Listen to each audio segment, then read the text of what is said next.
Om Swastiastu, para peserta masa pengenalan lingkungan sekolah SMK PGRI 2 Gianyar tahun pelajaran 2021-2022 yang berada di rumah.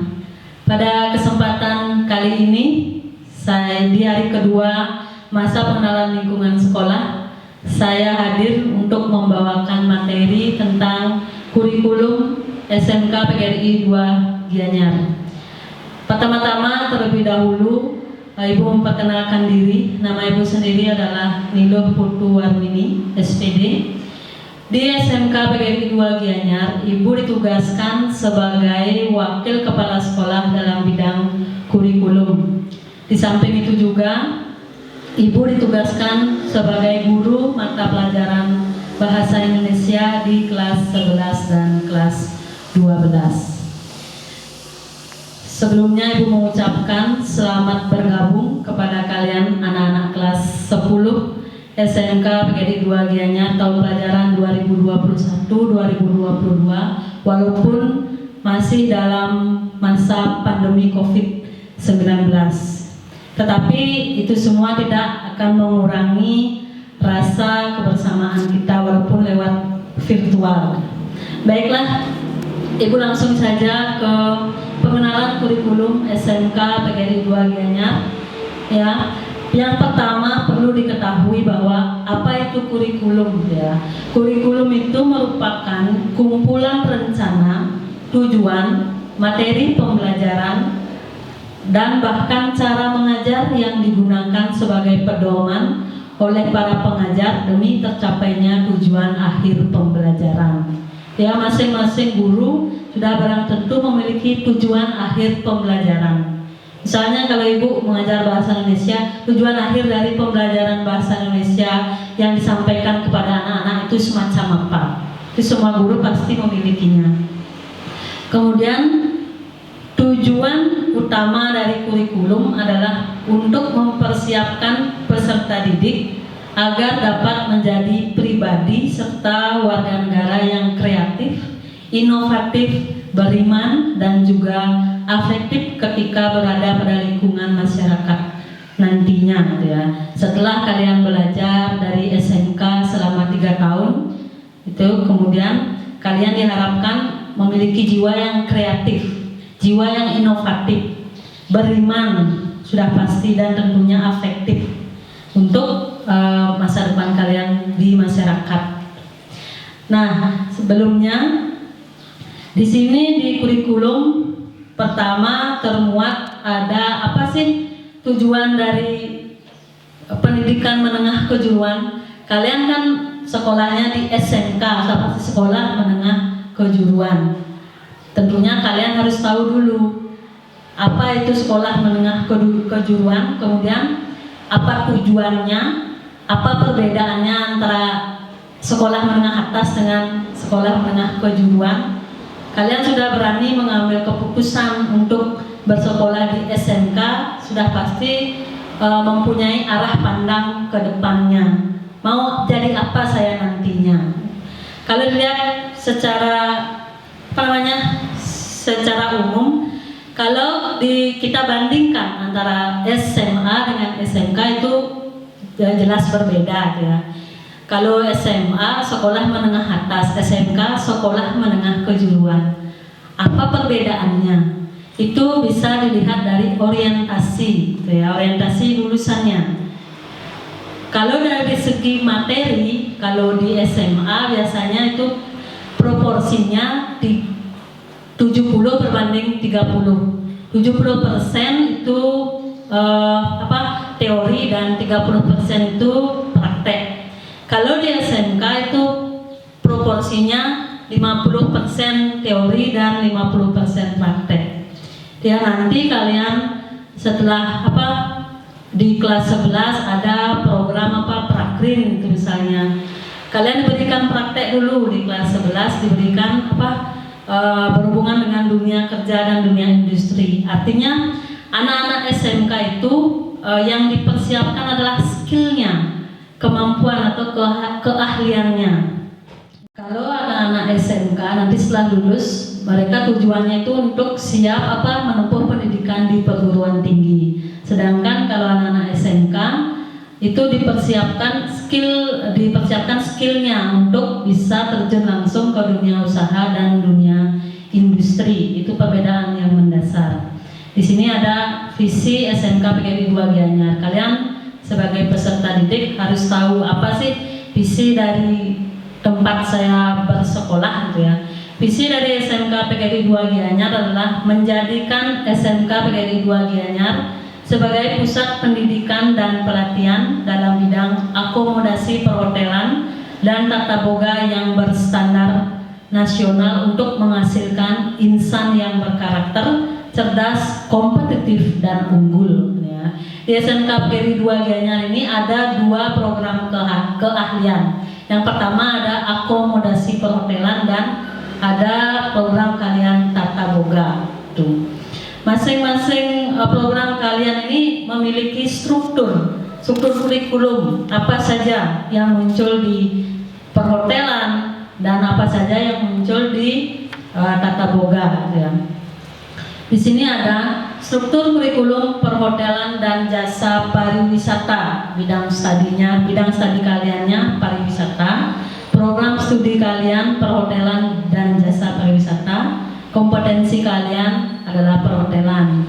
Bagi kalian yang memilih jurusan perhotelan dan jasa pariwisata, nanti ada beberapa mata pelajarannya. Di struktur kurikulum di sana ada program mata pelajaran. Yang pertama ada muatan nasional, yang mana termasuk ke dalam muatan nasional nanti ada pelajaran pendidikan agama dan budi pekerti, kemudian pendidikan kewarganegaraan, bahasa Indonesia, matematika, sejarah Indonesia, bahasa Inggris, dan bahasa asing lainnya. Itu untuk di kelas 10. Kemudian yang kedua ada muatan kewilayahan. Muatan kewilayahan itu ada mata pelajaran seni budaya. Yang kedua ada pendidikan jasmani, olahraga, dan kesehatan. Dan yang terakhir ada bahasa Bali. Ya. Nanti masing-masing mata pelajaran itu ada jumlah jamnya. Kalau agama dan budi pekerti itu 3 jam untuk di kelas 10 per semester. Kalau pendidikan kewarganegaraan itu 2 jam, bahasa Indonesia 4 jam, matematika 4 jam, sejarah Indonesia 3 jam, bahasa Inggris dan bahasa asing lainnya 3 jam. Kalau untuk seni budaya itu 3 jam, penjas orkes 2 jam, dan bahasa Bali 2 jam. Itu muatan nasional dan kewilayahan. Yang ketiga ada muatan peminatan kejuruan, ya. Ada peminatan. Yang pertama, yang C1-nya itu ada dasar bidang kalian. Di antaranya ada simulasi dan komunikasi digital, kemudian IPA terpadu dan kepariwisataan. Kalau C2-nya itu dasar program keahlian. Ada komunikasi industri pariwisata, ada sanitasi, hygiene dan keselamatan kerja, ada administrasi umum dan bahasa asing pilihan. Kemudian yang C3 ada kompetensi kalian, ini khusus yang di perhotelan. Nanti prakteknya di sini muncul. Kalau industri perhotelan itu di kelas 11 ya. Kalian sampai di dasar program kalian karena kalian masih kelas 10. Dan terakhir ada pengembangan diri. Kalau pengembangan diri yang termasuk ke dalam pengembangan diri, yang pertama ada bimbingan konseling. Kalau kalian ada permasalahan atau apa, baik itu secara di rumah misalnya, bisa berkonsultasi langsung kepada guru BK. Jangan beranggapan bahwa ketika anak yang masuk ke ruangan BK itu adalah anak yang bermasalah saja. Bukan sekedar anak yang pakai rok pendek, bukan sekedar anak yang berambut panjang atau tindik dan lain sebagainya. Tapi BK itu adalah untuk konsultasi permasalahan kita, baik dari luar maupun dalam diri kita sendiri. Kemudian yang kedua ada ekstrakurikuler. Kalau ekstrakurikuler ini di SMK PGRI 2 Gianyar ada beberapa ekstrakurikuler. Salah satunya ada English Club ya, yang suka berbahasa Inggris dan mengenalkan dunia pariwisata dengan berbahasa Inggris, bisa mengambil ekstrakurikuler English Club. Kemudian ada ekstra tari. Kalau ekstra pramuka itu wajib dari kelas 10 sampai kelas 12. Ada ekstra poli, sepak bola, dan lain sebagainya, nanti akan dijelaskan secara lebih rinci. Itu untuk yang mengambil bidang atau program studi kalian perhotelan dan jasa pariwisata.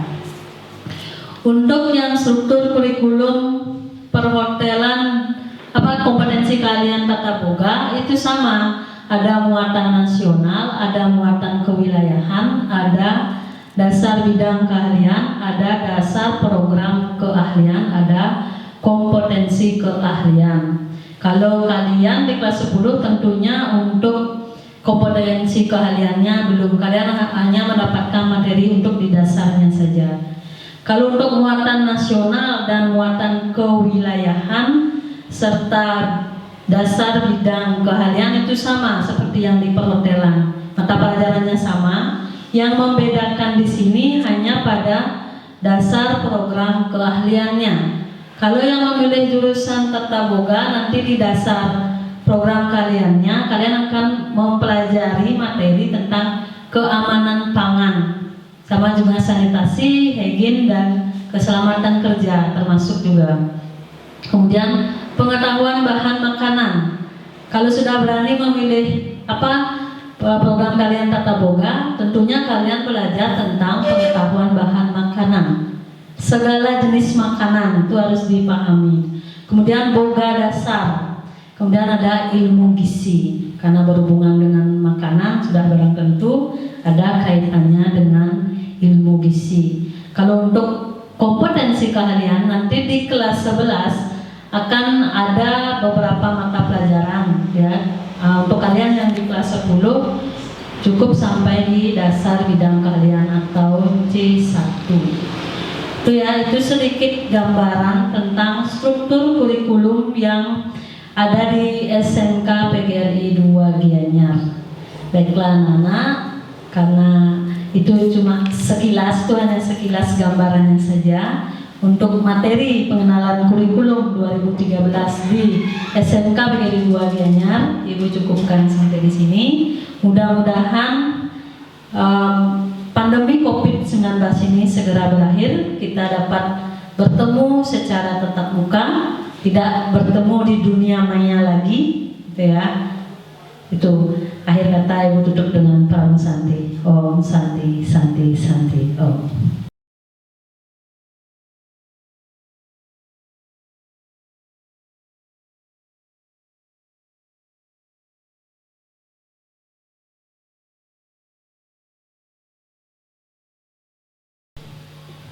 Om Swastiastu. Assalamualaikum warahmatullahi wabarakatuh.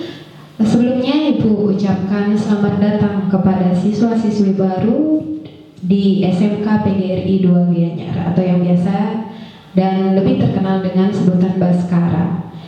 Jadi selamat datang Ibu ucapkan kepada kalian yang baru bergabung dengan keluarga besar SMK PGRI 2 Gianyar. Ibu perkenalkan diri Ibu dulu. Nama Ibu Ayumi. Ibu sebagai guru bimbingan konseling atau guru BK di SMK PGRI 2 Gianyar ini. Nanti tentunya kita akan lebih sering bertemu di sekolah jika sudah memperoleh atau mendapatkan izin dari pemerintahan jika sudah melaksanakan pembelajaran tatap muka. Nah, kali ini Ibu akan memberikan materi di MPLS, yaitu mengenai pendidikan karakter.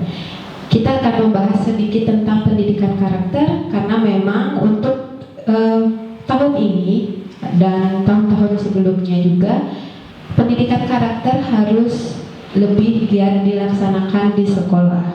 Jadi di sekolah kalian tidak hanya akan mencari ilmu atau materi, tidak hanya mencari nilai akademik saja, tidak hanya mencari nilai dengan yang bersifat kuantitatif atau angka, tapi juga memiliki moral yang baik, memiliki karakter yang positif yang tentunya akan kalian dapat gunakan di kehidupan kalian sehari-hari dan tentunya juga dapat kalian gunakan di kehidupan kalian di masa depan. Jadi silahkan kalian perhatikan apa yang akan Ibu berikan informasi kepada kalian mengenai pendidikan karakter. Jadi pendidikan karakter itu sendiri apa sih sebenarnya? Karakter yang positif itu seperti apa? Nah, kenapa pendidikan karakter sangat penting dilakukan atau diberikan kepada siswa saat ini? Jadi, seperti yang kalian ketahui, ke sekolah bukan hanya untuk mencari nilai atau mencari ilmu secara materi saja, akan tetapi kalian harus memiliki karakter yang positif, harus memiliki moral yang positif. Jadi begitu. Karakter itu apa sih, Bu? Nah, jadi karakter itu adalah bagaimana kalian berperilaku. Bagaimana kalian berperilaku, bagaimana kalian berkata, bagaimana kalian berbuat. Jadi bagaimana seluruh aspek tersebut kalian lakukan dalam kehidupan kalian sehari-hari. Kenapa hal itu penting? Karena dimanapun kalian berada nantinya, bukan hanya di sekolah saja ya, bukan hanya di sekolah saja karakter positif itu penting untuk dilakukan, tetapi nanti kalian ada di masyarakat, nanti kalian memasuki lingkungan kerja atau training terlebih dahulu dan memasuki dunia kerja yang sesungguhnya itu sangat diperlukan. Jadi kalian yang akan membawa diri kalian ke arah yang positif. Kalian akan membawa diri kalian ke arah yang lebih baik jika kalian memiliki karakter yang positif atau karakter yang bermoral positif. Jadi kalau di sekolah kalian akan lebih diberikan mengenai pengetahuan yang bersifat, nanti kalian akan belajar secara materi. Ya, itu kalian dapat di sekolah. Selanjutnya yang kalian dapat di sekolah adalah skill. Skill itu didapat dari mana? Kalian akan memperoleh skill atau keterampilan itu dimulai dari praktek-praktek. Karena kalian nanti di SMK akan diajak untuk praktek. Baik itu nanti kalian yang memilih di perhotelan, kalian akan diajak praktek housekeeping, kalian akan diajak praktek untuk FB service, kalian diajak untuk praktek FO gitu. Jadi nanti kalian di TB juga, di Tata Boga juga, kalian akan diberikan praktek-praktek bagaimana kegiatan memasak nanti di dapur, bagaimana kalian menghadapi di security kitchen itu seperti apa. Nah, itu akan kalian dapatkan. Selain ilmu atau materi di kelas, kalian akan memperoleh juga skill atau keterampilan atau dalam praktek. Selanjutnya, dan kalian akan diberikan penanaman karakter di sekolah. Karakter itu didapat dari mana? Kalian karakter positif itu kalian dapat di mana? Kalian akan diberikan dimanapun. Jadi di kelas, saat praktek, saat pembelajaran di kelas, kalian akan memperoleh pembelajaran berkarakter juga. Jadi pembelajaran berkarakter itu akan diperoleh dan diberikan oleh seluruh guru. Kalian akan diberikan kapan saja, baik itu nanti di kelas, atau nanti di ruang praktek, atau nanti saat lalu lalang di luar kelas. Jadi tentunya itu akan kalian peroleh. Nah, kalau misalnya dari ketiga yang tadi Ibu sebutkan, pengetahuan, skill, dan berkarakter, itu apa sih yang bakal kita dapat dari sana? Kalau misalnya mengenai pengetahuan, kalian akan pintar secara materi, kalian akan menguasai materi, gitu yang kalian peroleh dari jika kalian belajar mengenai pengetahuan. Kalau dalam skill atau keterampilan, kalian akan memperoleh kepintaran, kalian akan cerdas dalam praktek. Jadi nanti dalam praktek atau melakukan kegiatan langsung, nanti baik itu di ruangan atau housekeeping atau nanti di kitchen, kalian akan dapat melakukan apa yang memang disuruh. Jadi misalnya kalian HK, nanti kalian bagaimana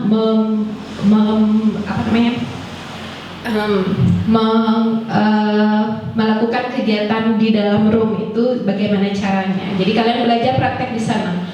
Terus kalau kalian di kitchen, bagaimana kalian belajar memotong, bagaimana kalian cara memasak, begitu bagaimana caranya. Selanjutnya kalau misalnya di karakter, apa yang bisa kalian dapat dari karakter tersebut. Jadi kalian bisa kalau misalnya kalian memiliki karakter yang positif, kalian akan mampu berhubungan baik. Kalian akan mampu berhubungan baik di mana saja. Kalian mampu berhadapan dengan siapa saja. Kalian mampu menghadapi situasi yang bagaimana. Jadi seluruhnya dari ketiga aspek yang Ibu sebutkan tadi, jika kalian cerdas ketiganya, ya tidak harus sangat cerdas ya, tapi kalian mampu membawa ketiganya, itu akan memberikan dampak yang positif untuk masa depan kalian. Jadi sebenarnya pendidikan karakter itu apa? Jadi pendidikan karakter itu adalah kalian sebagai siswa-siswi di sekolah ini memiliki cara pandangan, berperilaku, berkata itu secara positif. Positif itu yang seperti apa? Jadi sesuai dengan norma-norma yang ada, sesuai dengan apa yang berlaku di lingkungan. Kalian berhubungan dengan orang lain, kalian berhubungan dengan dunia kerja atau di sekolah. Jadi bagaimana kalian berhubungan dengan orang lain atau di dunia kerja itu agar lebih bagus lagi. Kenapa itu penting? Karena tentunya itu penting karena nanti kalian akan membawa diri kalian sendiri ke arah yang lebih positif. Selanjutnya, mengapa itu penting untuk dilakukan? Jadi memiliki karakter positif itu bukan berdampak bagi orang lain, itu berdampak bagi diri kalian sendiri. Mengapa itu berdampak bagi kalian sendiri? Emang kalau belajar berkarakter positif itu pengaruhnya untuk siapa? Apakah pengaruhnya untuk guru? Apakah pengaruhnya untuk orang tua? Tidak tentunya. Itu berpengaruh untuk kalian sendiri. Mengapa bisa itu berpengaruh untuk kita sendiri? Karena yang memiliki karakter positif, yang memiliki dan yang mampu berkarakter positif itu kalian sendiri. Jadi kalian dapat membawa diri kalian ke arah yang bagaimana kalian berhubungan dengan orang lain, bagaimana kalian berhubungan dengan dunia kerja nantinya atau di lingkungan masyarakat. Misalnya, ini Ibu beri contoh. Misalnya kalian memiliki karakter yang ramah dan sopan. Memiliki karakter yang ramah dan sopan dengan orang lain, sama siapa aja kalian tentunya bertegur sapa. Misalnya kalian sopan, kalian tidak acuh kepada orang lain, itu akan membawa diri kalian menjadi anak yang disenangi, anak yang mampu atau memiliki banyak teman, memiliki banyak relasi.